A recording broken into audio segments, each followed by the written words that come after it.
Bonjour, vous avez été le coordinateur d'une table ronde sur l'automédication. Déjà, est-ce que vous pouvez nous expliquer ce que c'est que l'automédication? L'automédication, c'est tout acte qui est fait sans un médecin, sans besoin du médecin pour le diagnostic et pour la prise en charge d'un symptôme, d'une maladie, et qui consiste à aller voir son pharmacien pour qu'on lui explique ce qu'on a et que le pharmacien vous donne ou pas d'ailleurs un conseil pharmaceutique et vous propose un traitement. Alors il est d'abord ressorti dans cette table ronde où il y avait médecins, pharmaciens, représentants des patients, assureurs, direction générale de la santé. Il est ressorti que tout le monde avait sa place, que dans le système de soins, dans le parcours de soins, il y a de la place pour tous les types d'actes. Et ce qui est important, ce qui est difficile, c'est que le malade sache ou qu'on l'aide à savoir dans quelle situation il faut aller voir son médecin, dans quelle situation il peut simplement aller voir son pharmacien ou dans quelle situation il peut aussi ne pas utiliser le moindre médicament et attendre tranquillement que ça se passe. Ça veut dire qu'il faut qu'il y ait un vrai dialogue entre les différents acteurs de la santé. Il faut qu'il y ait un vrai dialogue, il faut aussi que les différents acteurs sachent que l'autre existe, considèrent quand on est médecin que certaines situations, certains diagnostics peuvent être gérés par le malade et son pharmacien.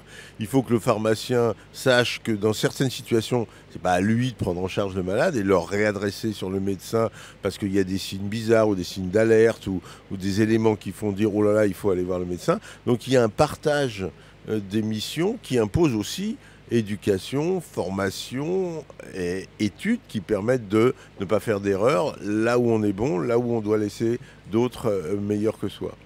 Il y a aussi l'efficacité, le prix qui peuvent faire dire aux patients oui ou non, je vais pratiquer l'automédication.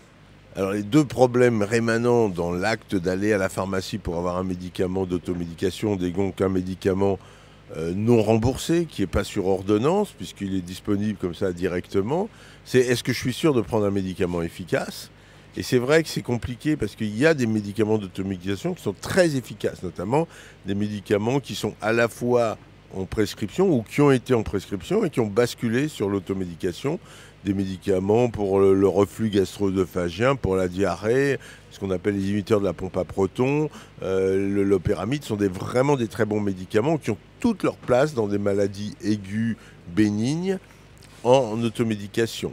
Mais il y a aussi des médicaments qui sont des vieux produits anciens qui autrefois étaient éventuellement sur prescription et qui sont maintenant en automédication. Ils ne sont pas très efficaces, plutôt les médicaments de ma grand-mère.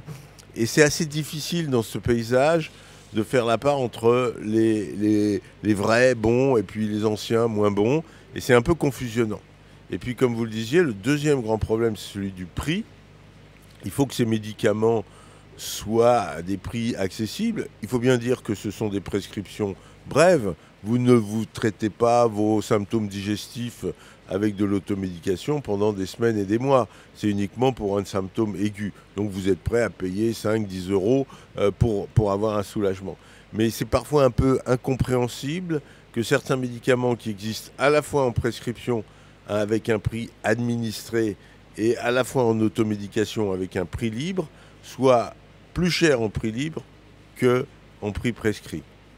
Finalement, de cette table ronde est ressorti un bilan positif de l'automédication, une feuille de route. Alors un bilan positif parce que c'était des gens plein de bonne volonté et très à l'écoute des autres et répartissant bien la charge de travail de chacun. Et si on fait de la médecine comme ça, on fait de la bonne médecine, en connaissant ses possibilités, ses qualités et ses limites. Donc positif.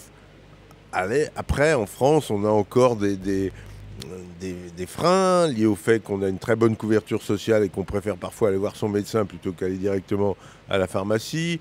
Quelques éléments de suspicion, un mélange de bons et de mauvais produits. Donc il y a encore du travail, mais j'espère, surtout par le biais de la qualité des produits utilisés, qualité en termes d'efficacité et de sécurité, parce que ce sont des médicaments très sûrs, la qualité pourrait faire triompher l'acte d'automédication.